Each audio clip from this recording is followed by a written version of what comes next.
2, your first voter has arrived.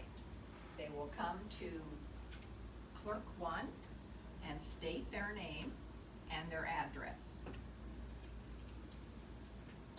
Clerk 1 will locate her name and address, or his name and address, in the book and have them sign on the line by their name. They will identify the ballot the voter is eligible to vote, as noted in the register, and communicate that to clerk 2. Clerk 2 will ask them to read the oath and sign on line 12. This example she was the 12th voter, and she was a Republican voter. That is communicated back to clerk 1, who writes 12.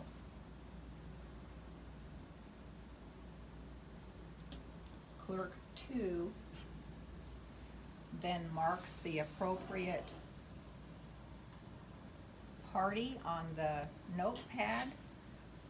The voter takes that to the judge.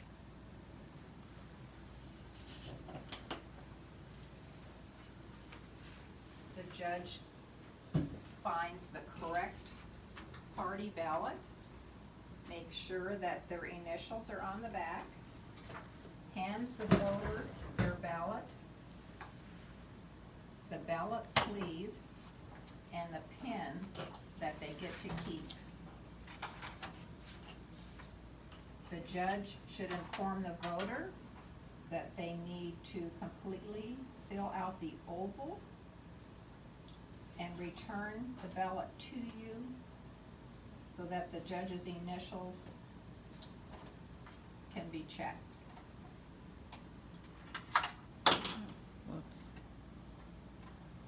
Let's start back over at clerk 1. The voter has stated their name and their address, and they are not in the book.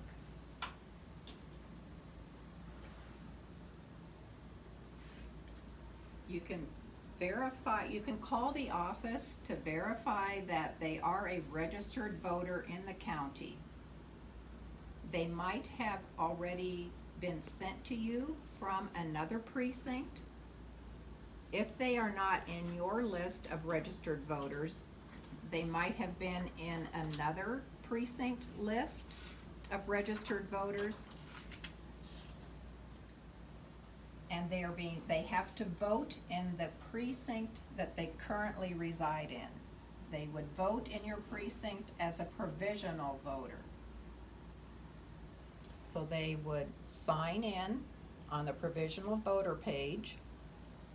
Clerk 2 would have them sign in on the provisional voter page for clerk in her book.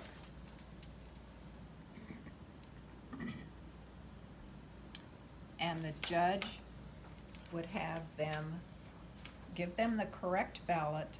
Their ballot is inserted in the provisional voter envelope. The voter completes the oath. The voter re-registers to vote. That card is then put into the pocket and stays with this ballot.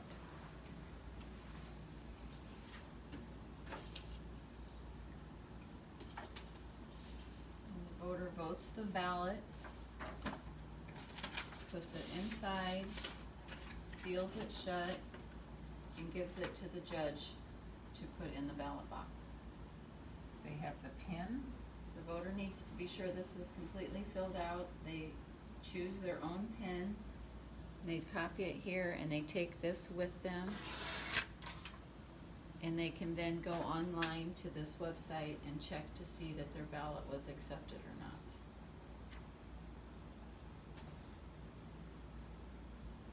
Another possibility of a voter voting a provisional ballot is if they received an early voter's ballot and did not vote that ballot, decided they wanted to vote at the polls.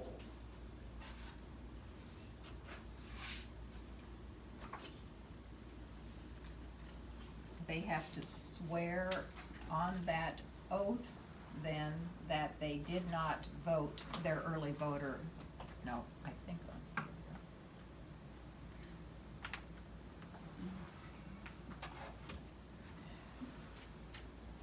They will swear on this that they received a early voting ballot and wish to vote at the polls.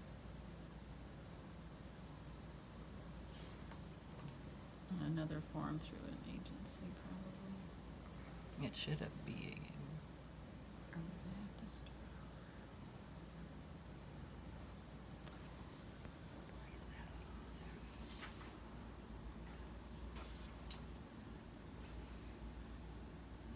Another code that you might see in the Register of Voters is an inactive voter.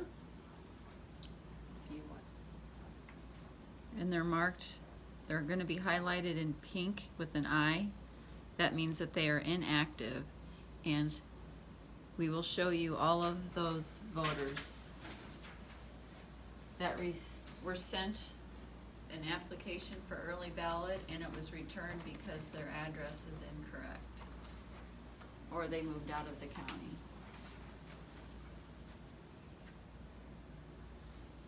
Anyone that is marked inactive in your book will automatically be a provisional voter. They will need to fill out both the envelope information and a voter registration card, and then they will be given their appropriate ballot. Sometimes an inactive voter could be what we call a snowbird. They would fill out the yellow challenge oath and vote a regular ballot. We have them marked as moved because their mail was returned, but they could be a snowbird and they would just be challenged and able to vote. There are two other scenarios that would require the yellow challenge vote to be used, and that is a voter who has moved within the same precinct. So they would have given you their name and their address would not have matched what is in the book. They would then complete a voter registration card, sign the challenge oath that they have not, that they moved within the precinct, and vote a regular ballot. When they state, another scenario would be if they stated their name is not in there because they've got married or divorced and changed their name. They would do the yellow challenge oath and vote a regular ballot. Anyone that's marked early voter in your book means that they were mailed a ballot prior, and if they come to the polling place to vote, and this is highlighted that they received one, they will need to vote provisional. And we will double check to make sure that their early voter ballot was not returned and counted. Does that make sense? Yes, you cannot vote twice.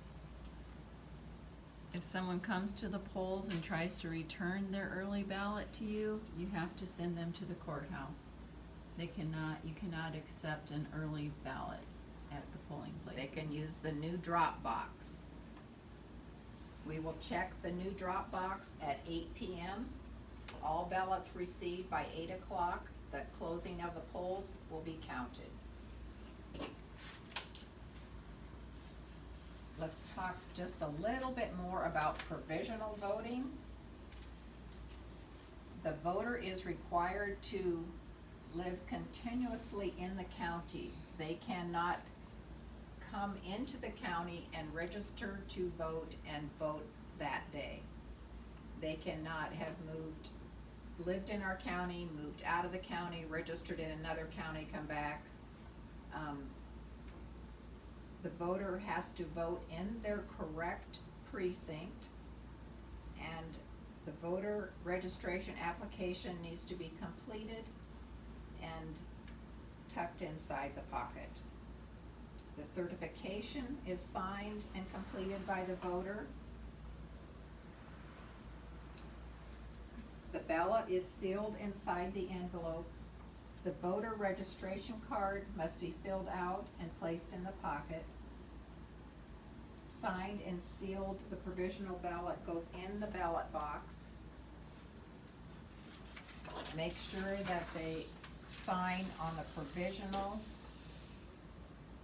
voter page on Clerk 2 and Clerk 1 books.